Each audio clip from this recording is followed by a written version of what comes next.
ये आकाशवाणी रायपुर है। प्रादेशिक समाचार बुलेटिन के साथ मैं लता देवी चौहान।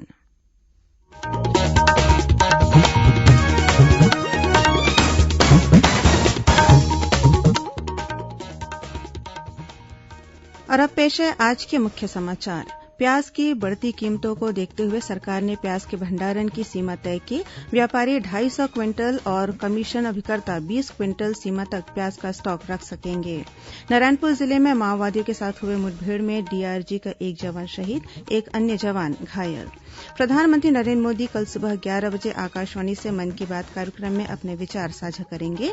और महाअष्टमी पर आज विभिन्न शक्तिपीठों और मंदिरों में हवन पूजन का कार्यक्रम आयोजित किया जा रहा है। बस्तर दशहरे के तहत आज होगी निशा यात्रा की रस्म।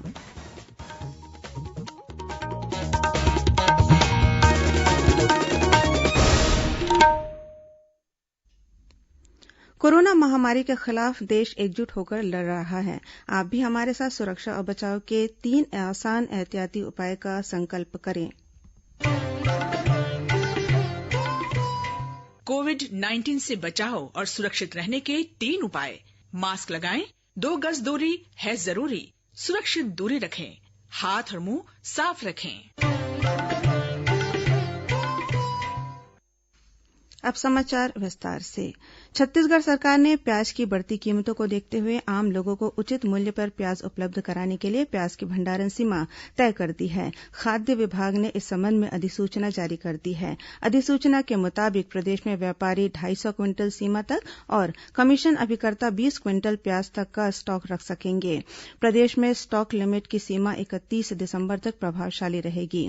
राज्य शासन द्वारा प्याज की उपलब्धता और बाजार भाव की निगरानी करने के संबंध में जिला कलेक्टरों को भी निर्देश दिए गए हैं।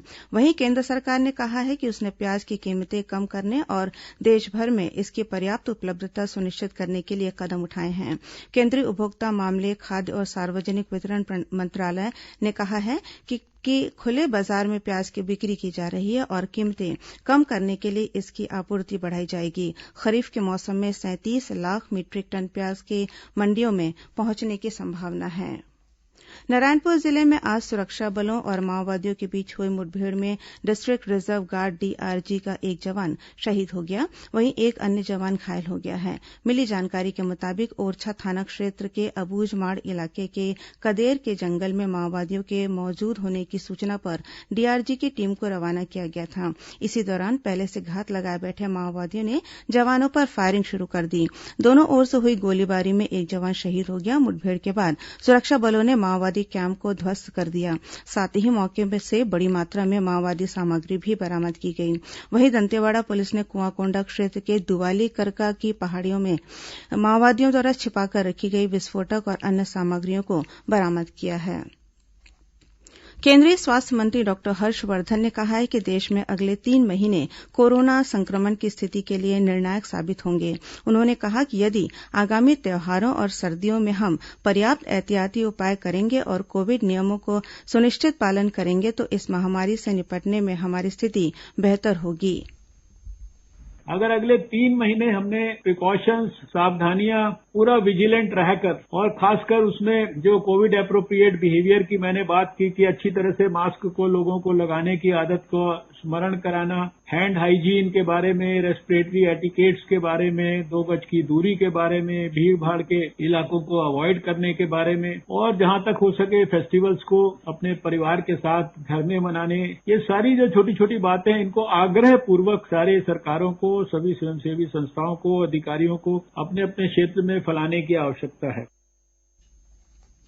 छत्तीसगढ़ में कोरोना संक्रमित मरीजों के रिकवरी दर में लगातार बढ़ोत्तरी हो रही है। विभिन्न कोविड अस्पतालों, आइसोलेशन सेंटरों और होम आइसोलेशन में इलाज करा रहे मरीज तेजी से स्वस्थ हो रहे हैं। प्रदेश में पिछले 1 सप्ताह में 16,000 से अधिक मरीज स्वस्थ हुए हैं। प्रदेश में अब तक 1,43,000 से अधिक मरीज पूरी तरह स्वस्थ हो चुके हैं। कोरोना संक्रमित मरीजों की पहचान के लिए प्रतिदिन औसतन 22,000 नमूनों की जांच की जा रही है। वहीं स्वास्थ्य विभाग की अपर मुख्य सचिव रेणु जी पिल्ले ने महासमुंद जिला कलेक्टोरेट में कोरोना संक्रमण से बचाव के लिए किए जा रहे प्रयासों की समीक्षा की। बैठक में उन्होंने कोरोना के गंभीर मरीजों के इलाज के लिए कोविड अस्पतालों में ऑक्सीजन सुविधा वाले बिस्तरों और वेंटिलेटर्स के बारे में भी जानकारी ली। इस दौरान उन्होंने कोविड केयर सेंटर में भी आपात स्थिति के लिए पर्याप्त ऑक्सीजन सिलेंडरों की व्यवस्था करने के निर्देश दिए। छत्तीसगढ़ में त्योहारों के इस मौसम में लोगों को कोरोना के प्रति जागरूक करने के उद्देश्य से विभिन्न शहरों, कस्बों और गांवों में अभियान चलाए जा रहे हैं। इसी कड़ी में बालोद में जिला प्रशासन द्वारा कोरोना संक्रमण से बचाव के लिए जागरूकता रैली का आयोजन किया गया। इस दौरान आम लोगों को मास्क लगाने और सोशल डिस्टेंसिंग का पालन करने सहित अन्य सावधानियों के प्रति जागरूक किया गया। वहीं दुर्ग जिले में सोशल मीडिया के माध्यम से कोरोना से बचाव की जानकारी साझा करने की जिम्मेदारी युवा इन्फ्लुएंसर और समाज सेवी संगठन निभा रहे हैं। करीब 30 से 35 युवा सोशल मीडिया पेज के माध्यम से जरूरी जानकारी साझा करते हैं। कलेक्टर डॉक्टर सर्वेश्वर नरेन्द्र भूरे ने कहा है कि कोरोना संक्रमण से बचाव के लिए वर्तमान में बहुत अधिक जागरूकता और सावधानी की जरूरत है। इस बीच जाने माने भजन और गजल गायक प्रभंजय चतुर्वेदी ने लोगों से कोरोना से बचाव के लिए आवश्यक सावधानी बरतने की अपील की है। आकाशवाणी के समस्त श्रोताओं को मेरा सादर अभिवादन, जय जोहार। मित्रों, कोरोना संक्रमण से आज पूरा देश जूझ रहा है, उसके खिलाफ जंग लड़ रहा है। ऐसे समय में हमारे देश के माननीय प्रधानमंत्री श्री नरेंद्र मोदी जी ने लोगों को जागरूक करने हेतु तथा कोरोना संक्रमण से बचाव हेतु एक जन आंदोलन की शुरुआत की है। हम सभी को इस जन आंदोलन में अपनी सक्रिय भागीदारी निभाना है। कोरोना संक्रमण से बचाव हेतु हम स्वयं के, अपने परिवार के तथा समाज की सुरक्षा हेतु 3 एहतियाती उपायों से अपनी सुरक्षा कर सकते हैं। ये 3 एहतियाती उपाय, पहला है कि हम जब कभी बाहर निकलें तो चेहरे पर मास्क लगाएं, लोगों से दूरी बनाए रखें। तीसरा, नियमित रूप से अपने हाथ को साबुन से और पानी से धोते रहें। इन तीनों उपायों को हम अपनाकर कोरोना जैसे संक्रमण की लड़ाई जीत सकते हैं, उसे मात दे सकते हैं। आइए हम संकल्प लें कि इन 3 एहतियाती उपायों को आज हम अपने लिए, अपने परिवार के लिए तथा समाज के लिए आवश्यक रूप से अपनाएंगे। दोस्तों, याद रखें, जब तक दवाई नहीं तब तक ढिलाई नहीं। मरवाही विधानसभा उपचुनाव के लिए मतदान की तिथि नजदीक आने के साथ ही उम्मीदवारों ने चुनाव प्रचार अभियान तेज कर दिया है। विभिन्न दलों के वरिष्ठ नेता अपने प्रत्याशियों के पक्ष में कस्बों और गांवों में जनसंपर्क करने के साथ ही सभाएं भी ले रहे हैं। प्रचार अभियान के दौरान परासी, भर्राटोला और देवगंवा में 30 से अधिक कार्यकर्ताओं ने आज कांग्रेस के प्रदेश अध्यक्ष मोहन मरकाम के समक्ष कांग्रेस में प्रवेश किया। वहीं मरवाही उपचुनाव में मतदाताओं को जागरूक करने के लिए निर्वाचन प्रेक्षक जय सिंह और जिला निर्वाचन अधिकारी डोमन सिंह ने मतदाता जागरूकता रथ को हरी झंडी दिखाकर रवाना किया। जिला निर्वाचन अधिकारी ने गौरेला विकासखंड के ग्राम झगराखंड में 80 वर्ष से अधिक उम्र के मतदाता दुखूराम के घर जाकर डाक मतपत्र के माध्यम से मतदान कराए जाने की प्रक्रिया का जायजा लिया।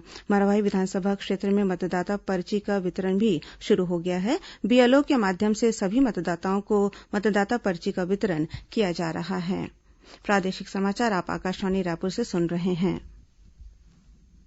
छत्तीसगढ़ की खबरों से है आपका वास्ता और खबरों की विश्वसनीयता से है हमारा वास्ता। आकाशवाणी समाचार रायपुर के प्रादेशिक समाचार बुलेटिन के साथ ही हमारे समसामयिक कार्यक्रम आप रेडियो के अलावा अपने मोबाइल पर भी सुन सकते हैं। आकाशवाणी समाचार फेसबुक, ट्विटर और यूट्यूब पर भी उपलब्ध है। हमारा Facebook page Chhattisgarh news on AIR, Twitter handle CGAIR news और हमारा यूट्यूब चैनल है छत्तीसगढ़ AIR न्यूज। तो अब रेडियो के साथ ही आपके मोबाइल के जरिए भी हम पहुंच रहे हैं आप तक। छत्तीसगढ़ की हर खबर के लिए सुनते रहिए आकाशवाणी समाचार।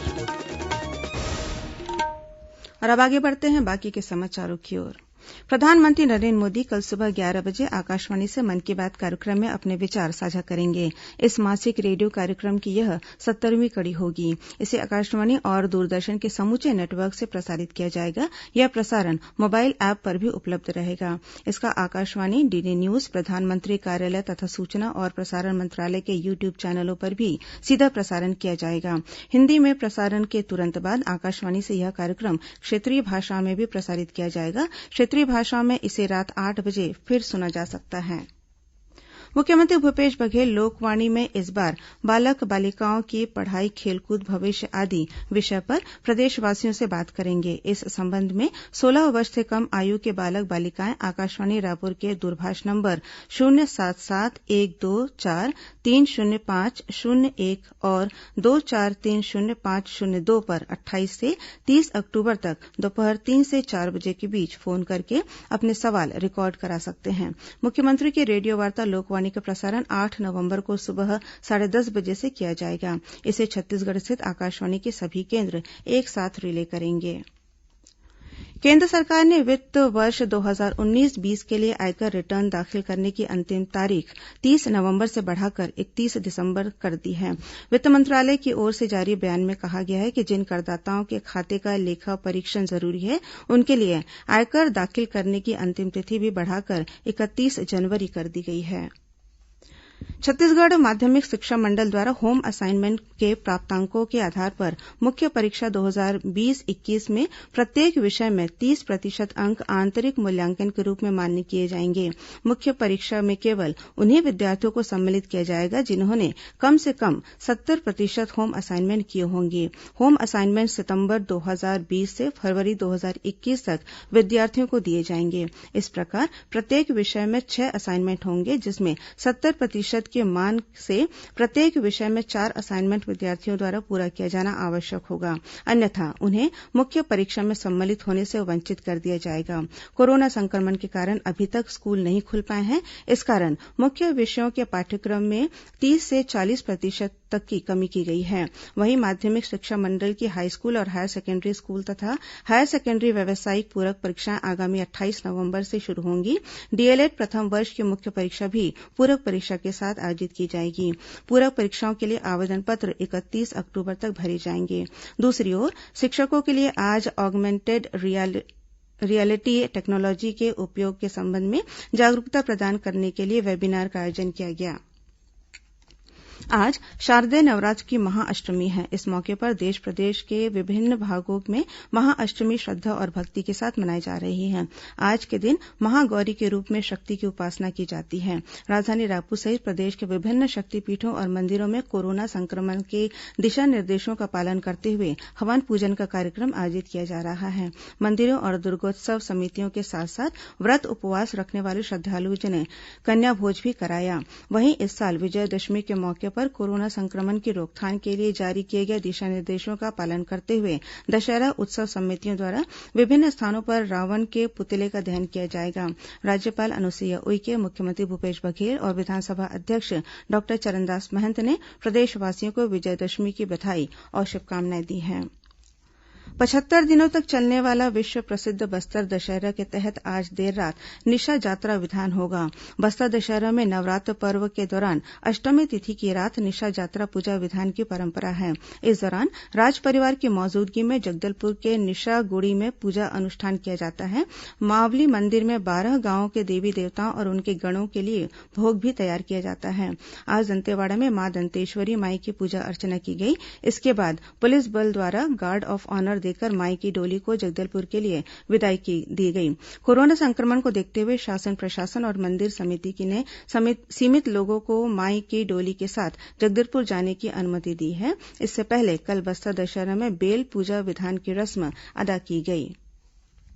महिला सशक्तिकरण और समाज सेवा के क्षेत्र में पहचान बनाने वाली पद्मश्री फूलबासन बाई यादव ने बहुचर्चित टीवी शो कौन बनेगा करोड़पति में 50 लाख रुपए की राशि जीती है।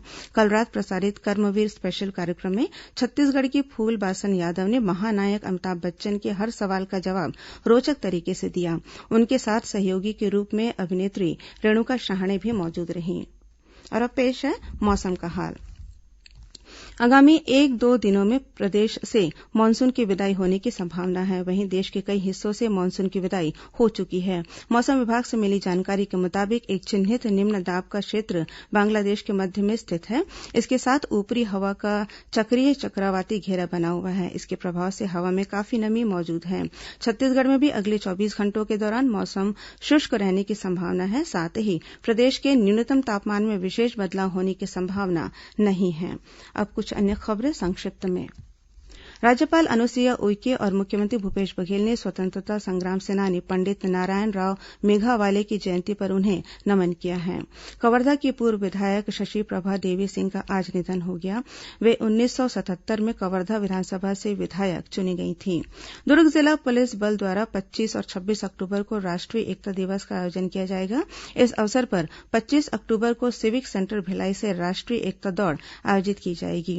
छत्तीसगढ़ प्रदेश स्वास्थ्य कर्मचारी संघ के बैनर तले स्वास्थ्यकर्मी जोखिम भत्ता की मांग को लेकर आगामी 2 और 3 नवंबर को सामूहिक अवकाश पर रहेंगे। वेतन विसंगति दूर करने और क्रमोन्नत वेतनमान की मांग को लेकर छत्तीसगढ़ सहायक शिक्षक फेडरेशन द्वारा 28 अक्टूबर को राजधानी रायपुर में 1 दिवसीय मौन सत्याग्रह आंदोलन किया जाएगा। साथ ही मुख्यमंत्री के नाम ज्ञापन भी सौंपा जाएगा। नगर पालिक निगम भिलाई में मुख्यमंत्री शहरी स्लम स्वास्थ्य योजना के तहत असंगठित और संगठित कर्मकारों के पंजीयन के लिए 26 से 30 अक्टूबर तक शिविर का आयोजन किया जाएगा। कवर्धा जिला जेल में हत्या का एक विचाराधीन बंदी कल इलाज के दौरान रायपुर स्थित डीकेएस अस्पताल से फरार हो गया। इस संबंध में गोलबाजार थाने में एफआईआर दर्ज कराई गई है। महासमुंद नगरीय निकाय और 8 वार्डों में नवीन उचित मूल्य की दुकानों के आवंटन के लिए 5 नवंबर तक आवेदन आमंत्रित किए गए हैं। जांजगीर चांपा जिले में बाराद्वार क्षेत्र के ग्राम रायपुरा में नकाबपोश डकैत करीब 1.5 लाख रूपये और सोने चांदी की जेवरात लूटकर फरार हो गए। पुलिस आरोपी की तलाश कर रही है। महासमुंद कलेक्टर कार्तिकेय गोयल ने जिले में अवैध रूप से संचालित नर्सिंग होम और अस्पतालों को बंद करने के निर्देश दिए हैं। नर्सिंग होम एक्ट का पालन करवाने के लिए सभी विकासखंडों में 5 सदस्यीय समितियों का गठन करने के लिए भी कहा गया है। बस्तर जिले के नगरनार पुलिस ने आज एक ट्रक से 4 क्विंटल गांजा बरामद करते हुए और 2 आरोपियों को गिरफ्तार किया है। वहीं महासमुंद जिले के सिंघोड़ा थाना क्षेत्र में भी 2 आरोपियों के पास से करीब 60,000 रूपये कीमत का गांजा जब्त किया गया है। और जांजगीर चांपा जिले में एटीएम में तोड़फोड़ कर चोरी करने के प्रयास के आरोप में एक युवक को मुलमुला पुलिस ने गिरफ्तार किया है। इस मामले में 2 अन्य आरोपी फरार हैं। अंत में मुख्य समाचार एक बार फिर। प्याज की बढ़ती कीमतों को देखते हुए सरकार ने प्याज के भंडारण की सीमा तय की। व्यापारी 250 क्विंटल और कमीशन अभिकर्ता 20 क्विंटल सीमा तक प्याज का स्टॉक रख सकेंगे। नारायणपुर जिले में माओवादियों के साथ हुई मुठभेड़ में डीआरजी का एक जवान शहीद, एक अन्य जवान घायल। प्रधानमंत्री नरेंद्र मोदी कल सुबह 11 बजे आकाशवाणी से मन की बात कार्यक्रम में अपने विचार साझा करेंगे। और महाअष्टमी पर आज विभिन्न शक्तिपीठों और मंदिरों में हवन पूजा का कार्यक्रम आयोजित किया जा रहा है।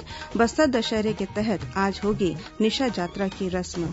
इसी के साथ प्रादेशिक समाचार बुलेटिन समाप्त हुआ। नमस्कार।